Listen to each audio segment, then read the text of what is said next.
Bonjour tout le monde, que Dieu vous bénisse richement, que le nom de Jésus-Christ soit célébré. Allez, dans cette vidéo, je vais commencer par vous relater une histoire. Et de cette histoire, nous allons tous tirer des leçons pour notre édification dans le domaine du mariage. Il y avait une femme qui par la suite de sa vie est devenue chrétienne. Et elle a tout basé sur sa vie chrétienne. Et elle s'attendait à ce que sa vie s'épanouisse seulement dans ce domaine, chose qui est bien. Chemin faisant, elle va donc croiser un jour un monsieur qui s'approche de lui et qui va donc montrer à cette sœur qu'il avait des sentiments pour elle. Et jusqu'à demander cette sœur au mariage. Mais seulement, cet homme était incroyant. Vu son état, sa condition, son titre d'incroyant, la sœur s'est retrouvée en face d'un embarras de choix. Elle a hésité. Continuant toujours sa vie de fidèle à l'église, assidue au temple, elle va donc croiser un autre. Cette fois-ci, c'est un frère.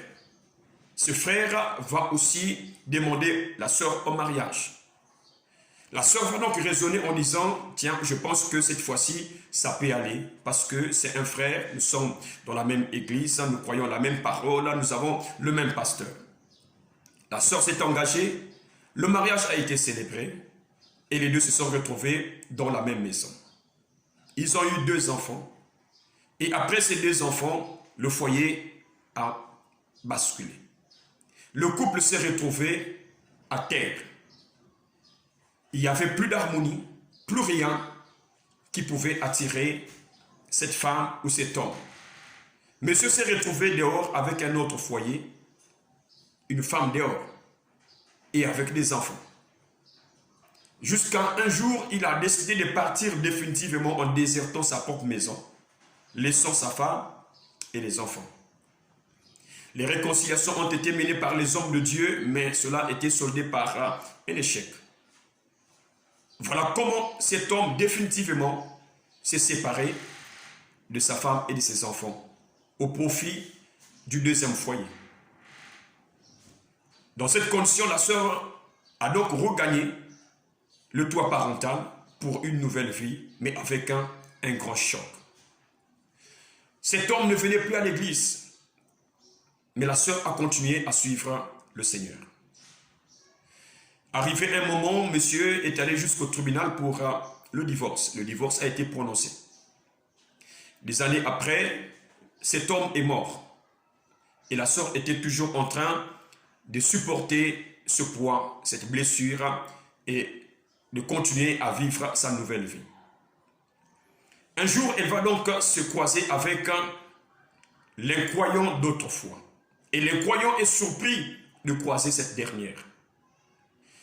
Alors voilà comment il se rapproche de cette dernière pour demander, mais tiens, qu'est-ce que tu es devenu? La sœur va donc relater cette histoire. Et le monsieur va aussi prendre son temps de relater à la sœur son histoire après le refus de la sœur.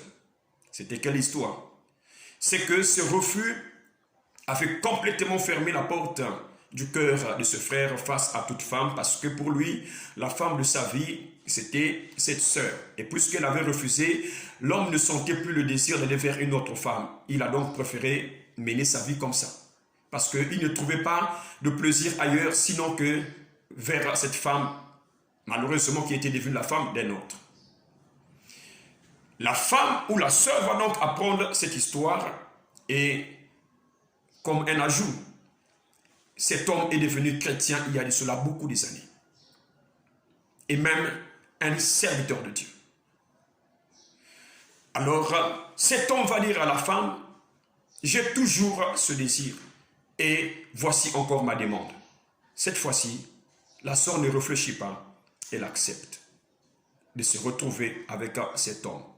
Le mariage a été célébré, cet homme a pris la charge des enfants laissés par le défunt. Et cette femme, aujourd'hui, dans le foyer, très heureuse. Un couple dans le bonheur.